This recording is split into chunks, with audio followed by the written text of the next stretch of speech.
It feels like in recent years there's no escape from brands speaking out on social and political issues, no matter how well or badly executed those messages are. Pepsi. I mean, it is called the work in progress, right?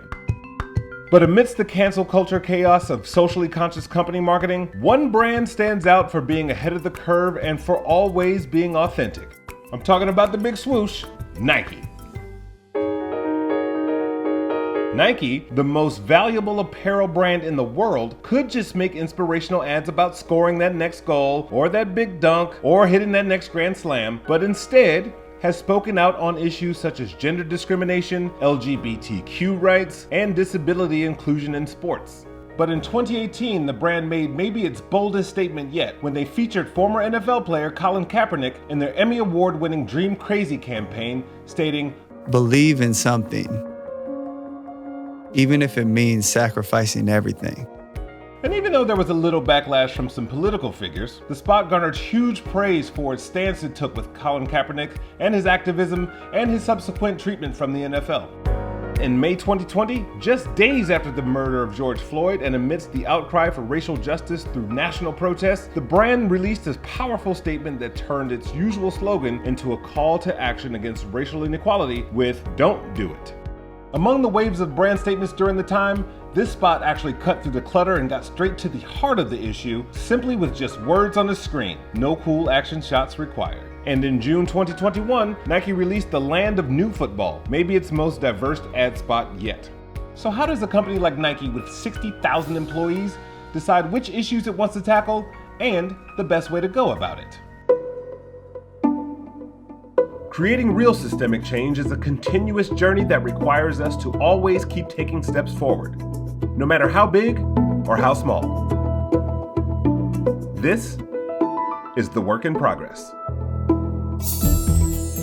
Since June 2020, Nike has made a $140 million commitment over the next 10 years to invest in and support organizations focused on economic empowerment, education, and social justice to address racial inequality for Black Americans. The brand also has some major internal targets set when it comes to diversity and inclusion. By 2025, the company aims to be 50% female, have 30% racial and ethnic minorities at director level and above, invests $10 million in historically Black colleges and universities and Hispanic serving institutions in the form of scholarships and academic partnerships to increase intern and direct hires. And for the first time, Nike will tie its executive compensation to the company making progress towards its 2025 target. Jarvis Sam, previously global head of DE&I at Snapchat, started at Nike in 2018 and is now their VP of Diversity and Inclusion. I spoke to him about how Nike plans to reach these goals and why it's important to the brand. So for starters, there are 60,000 employees at Nike. And so whether it's activism or education, all these things around diversity and inclusion, where do you even begin? Like what's the starting point? It starts with an understanding of who our employee base is at its core. And that's the essence of equity. It's meeting marginalized communities where they are and leveraging education through both social justice reform, knowledge around key perspectives of the communities to help drive the right type of progress and impact, and then focusing on how we measure these results along that way and along the journey. When we begin to unpack what are the elements that make each of these populations and community unique, that's where we see diversity thrive. It's creating that space, though, where there's not just toleration of experience, but celebration, where we begin to see equity and inclusion really come to life. So when we talk about diversity and inclusion, we look at a lot of, the obvious, right? Your skin color, or whether or not you have a physical disability or different things like that. But there's an invisible part of this, which is what's happening in here. How do you guys go about making sure you're understanding the psychology of individuals who are affected on any given day inside the organization? It starts with the recognition of the kind of back to basics concept of how we think about diversity. Positioning it as both those visible and invisible characteristics, perspectives, and experiences that make each one of us unique and has the potential to add value means that we have to think about it through the lens of psychology. When we understand that a lot of the most recent experiences, whether it's the murder of George Floyd, conversations that we've had around the murder of Breonna Taylor, Ahmaud Arbery, and so many others, as well as the connected continued work that we do around Stop Asian Hate, seeing the virulent violence committed against Asian communities in California, New York, and of course in Atlanta, these are elements of trauma. Trauma is such a deeply psychologically associated endeavor. And so the beauty of working at a company like Nike, we've held sessions that focus on the connection between mindfulness and meditation and inclusion. The ability for one to reflect on the experiences that we face every single day. The idea that I don't get to dispel certain elements of my own identity the moment that I hop on a Zoom call with my colleagues, the moment that in non-COVID times I enter physical spaces, means that we all have to come to a stronger understanding of the psychological connected to this work. And when we think about the concept of psychological safety being the ability for people to enter these spaces, have passionate and impassioned conversations, and reflect their own positions without a fear of retaliation or lack of engagement, that is where psychology plays such a powerful role in connecting people and elevating some of these perspectives. You are dropping gems today. I cannot wait for you to run for president. So look, I think another super marginalized group, especially in the field of sports, is the LGBTQ community. How do you go about addressing that internally, as well as what the brand does outside in the communities and try to change the dynamic in some of the sports themselves?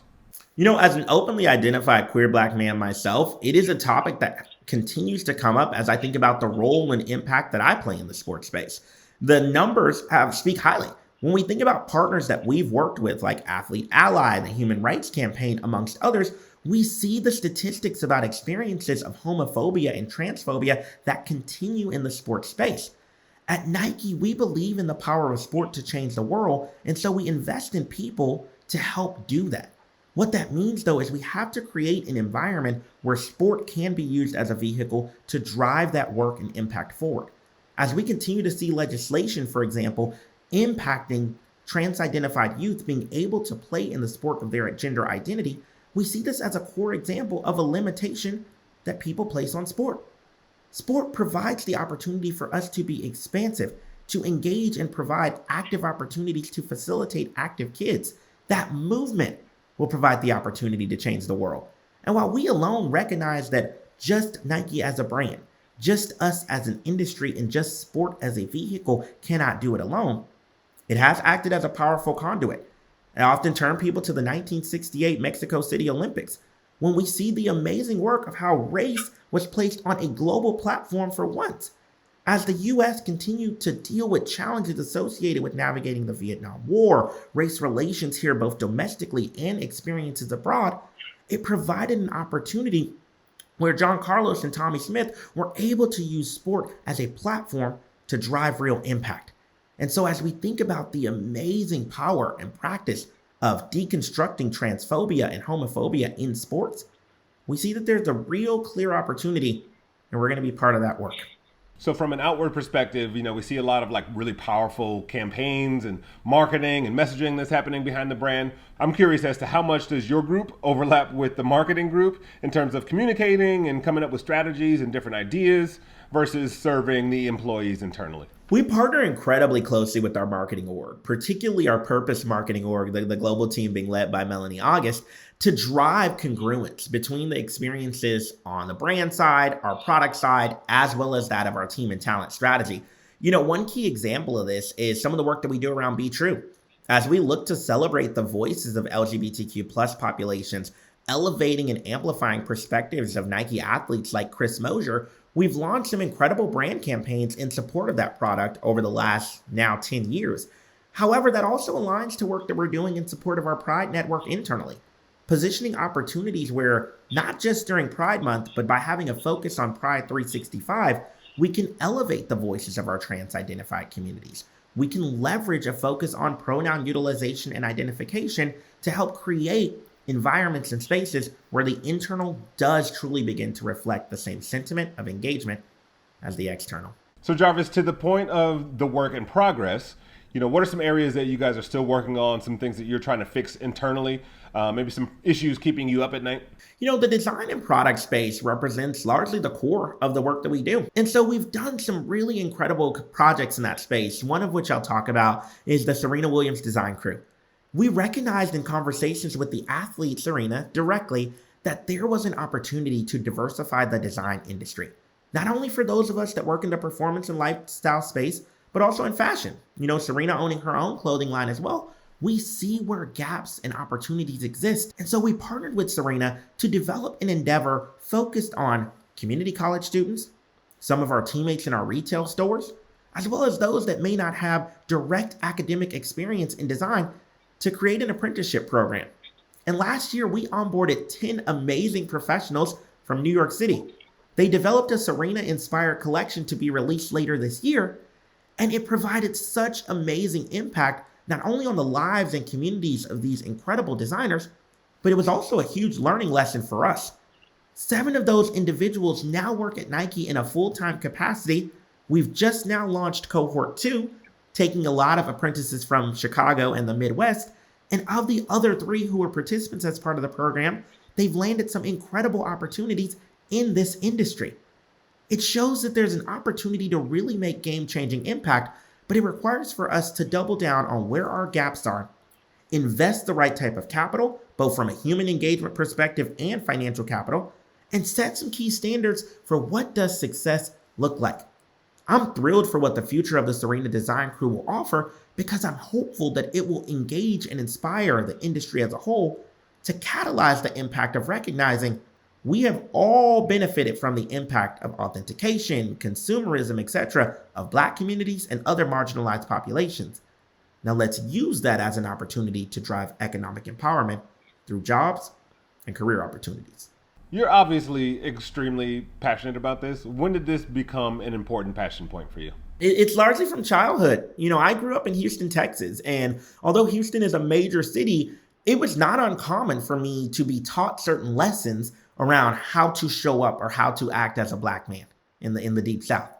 And so those experiences, I quickly recognized at a very young age, those were not the same experiences that others were being taught. I recall a couple of moments in middle school as well. It was where I began to see the impact of economic disparity. You see, I was in a classroom where I was the only Black man. The rest of my classmates were white identified. And it was the first realization that I actually saw of what it meant to truly be different and what otherized experiences could truly feel like. I was bused out to this middle school. And so when you begin to see the economic shift of my experiences versus theirs, it started to land on me that in navigating conversations around equity in America, all things are far from created equal, and even this sharp focus on equality doesn't quite get us fully there. I started to take this up, though, in my academic studies. It is the reason why, from day one of my time at Rice, I said, I'm going to be a history major. Because the old adage that history repeats itself means that if we actually understand what has led to these experiences of marginalization previously, hopefully, as we build or create for the future, there's some really powerful work connected to that can drive that. And since that time, being able to see how I can leverage those components of my education, academic, and personal experiences to impact the lives of others, that passion continues every single day. So obviously you're super well resourced and well versed in all of this stuff. And I can imagine somebody watching this and go like, well, that's Nike and they have money and reach and celebrity. But what advice do you give for an individual or an organization just starting out on their own work in progress? There's a few very simple tactics that you can take to start getting momentum building in this space. You'll often hear me talk about the importance of education because education is the one area that all of us can take part in that can start to build effective focuses on diversity, equity, and inclusion. A simple one: start a book club at your company. Suggest a couple of books that focus on key topics like gender identity, race in the workplace, as well as how we think about and navigating complex conversations on topics like religion and politics. By creating a forum for these conversations, we're enabling DEI to be able to come to the forefront of these topics. I often tell people, Chris, there are some very simple tactical things that you can do in your own space. If you're watching Netflix and Hulu, simply change up the shows that you're watching to seek to understand the cultural perspectives of others. If you're ordering food on Grubhub, Postmates, or any other digital app, perhaps order from local Black, Hispanic or Latinx, Asian and Pacific Islander, or Native or Indigenous population-owned restaurants, as opposed to potentially the same chains that you previously ordered from. Focusing on those attributes of life that may lead to spaces of complacency and thinking about how to diversify those experiences It starts to make small changes, but those piecemeal impacts over time can have real significant implication on the organization, moving you toward very, very positive results. We all know when a brand gets its voice or message wrong. Looking at you again, Pepsi. For a brand to have a clear and authentic voice, it often takes making bold moves. Melanie August has a long history with the brand, first working at the Nike store in Folsom, California when she was just 16 years old. After grad school, she got a spot in the marketing development program, and over the years she's worked on numerous notable campaigns before she was promoted to her current role of VP of Global Brand Marketing in October of 2020. I spoke to her about how Nike picks its battles to fight and the process it takes to make big, bold, authentic moves. Melanie August, welcome to the Work in Progress. Thank you for having me. I'm excited to be here. I'm excited to have you. So the opposite of just do it is don't do it, which turned out to be a pretty powerful message for you guys. Kind of walk us through like the inception and the impact and maybe some of the success behind don't do it. We were really struck by what happened and the feelings that we were having internally, the feelings that I know I was having personally, other people were having personally, and looking at where we were. And then we felt really strongly that, this was a moment for us to make sure that we reasserted our belief that everyone should have equity, our belief that, we don't stand up for bigotry, we don't stand up for racism, we stand against it, and making sure that that was really clear and empowering the voice of the athlete to continue that conversation. Like we said, it's always about what we can do with what we say to push forward that conversation further. And so what we really looked at is, all right, what is needed and what do we want to say in this moment? And there was a lot of dialogue about, okay, what words do we need to say? How do we say this? When do we put it out? And so we knew that we needed to do it quickly and swiftly. So there wasn't a hesitation in any moment in that. It was really just that obsession, because we are a deeply feeling marketing company, and ensuring that every word that we put out, we wanted to make sure that everyone could feel it. And once we did, we saw the reaction. We know they felt it. And what we're most proud of is being able to put it out and to push that conversation forward. One of the things that was like the ultimate moment for us was when actually Adidas commented on it. That was just to show that at a certain moment in time, everything breaks down, and we're all humans, and we believe in the progress of humans. And so that was something for us that was a huge filter and desire, and something that we hold closely. To have a series of conversations and to get the messaging right, like all takes a lot of coordination and it also a lot of speed, I would imagine. Can you walk us through the timeline for getting this particular project off the ground? Yeah, I would say it was within about 24 hours from us really making the decision that we were going to say something and something needed to be said to getting it out. Now we know that it wasn't 24 hours within, the events that had happened. It was an ongoing dialogue that we were feeling, our assessment of that moment. And when we saw, hey, this is where the world is, this is what we feel like is needed, then you go into, we have a group of people that just come together and really, and, normally it would be in a room. It was in a Zoom room because of where we were from work from home, but getting in a Zoom room and having that dialogue back and forth. All right, we need to say something. What's the best way to say it? How can we collaborate? Bringing in our diversity, equity, and inclusion partners like Jarvis to give a point of view on what's the best way to say it. And then also looking at the actions that we're taking on the ground to make sure that as we say it, we're also pushing forward what we do, which you saw that follow as well, which was really, really important to us. So it's a really fast process of dialogue, assessment, and moving. Speed of the consumer is where we always are, but yeah. So let's talk about the tone and getting the messaging right, especially in an era where, there's hypersensitivities around socio-political issues and you say the wrong thing at the wrong time to the wrong person and there's cancel culture. Can you talk us a little bit about balancing tone and message and sensitivities in your marketing? The first thing on getting the tone right is you can't be scared. You can't operate from a place of fear, because as soon as you're operating from a place of fear, you're losing a bit of your focus on what you're trying to do. And so for us, it really starts with deeply, deeply understanding the voice of the athlete. What are they saying? What do they need? And then understanding what is the societal opportunity and where do we want to push that progress, and intersecting those to identify what the point of view is.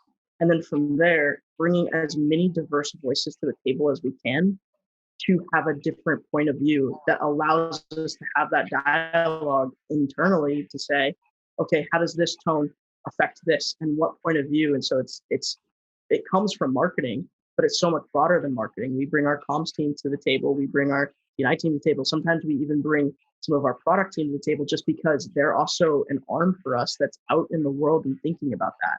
And so creating the diverse tables is something that's really, really important to help us strike that. And then just doing what we always do, which is having that very clear point of view and stating it from a place of confidence is also, I believe, one of the strongest things that we do to keep the tone right. Because sometimes the tone's wrong, because if you come at it too timidly, then you start jumping and you don't really say what you mean or say something that cuts through. And so we want to make sure that we're always clear in what we mean. We've always been a company that is very confident in that.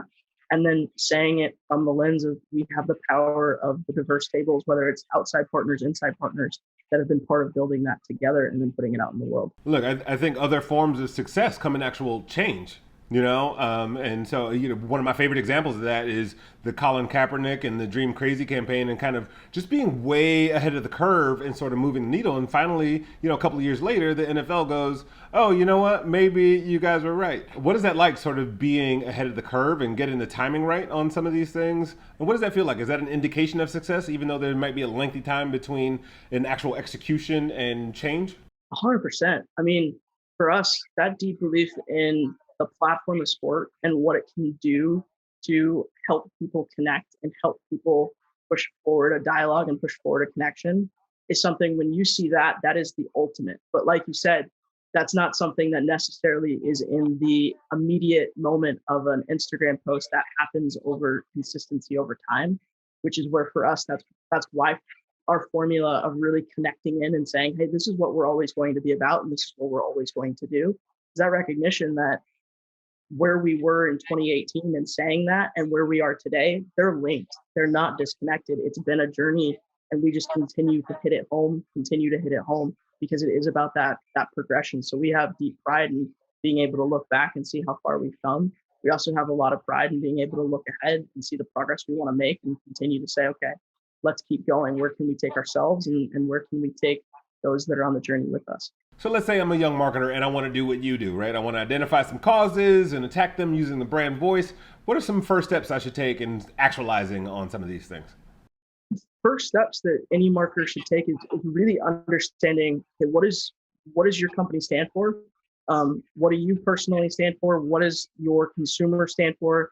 And deeply understanding the landscape around you. I say that, especially in this space, that's really important. That empathy, that vulnerability to learn and relearn is important, because then that gives you the broader scope of a perspective that then you can identify, this is the role that we play in this issue, and this is a way that we can attack it. And sometimes just starting from that place of deeply kind of taking it all in can open the doors to then talking about it and then asking questions and bringing it up and not being scared to use your voice. We are in the day where, like I said, transparency, truth is guiding the way, and leveraging that is something that I would encourage anybody to continue to do. Melanie August, thank you so much for joining The Work in Progress. Thank you for having me. This was amazing. Thank you. Conversations in the cultural zeitgeist move extremely fast. And when a brand is trying to plan long-term, 6 months, a year, 2 years out, being a part of culture means that you have to move at the speed of culture and the pace of culture and pivot with culture. And the risks that they are allowed to take in responding and making statements and taking stances is super, super important in the journey that we're on when it comes to diversity and inclusion and all the other issues that we've been covering on The Work in Progress. The whole point of an ad is to make people feel something. Being first is lonely, and the way Nike took on the Kaepernick issue and the messaging and everything else behind it was bold at the time. Like, no one else was kind of like willing to fight that fight. And so, what that does is it's the first domino. It's the first domino to fall. And once someone sees that, okay, people didn't stop buying Nikes, you have a little bit less hesitancy to fight for an issue through your messaging, through your brand, through the products you create, through the services that you offer your customers. And so it is that first domino. It set a really good example and set a high bar for how customers respond and react to social issues in marketing and branding.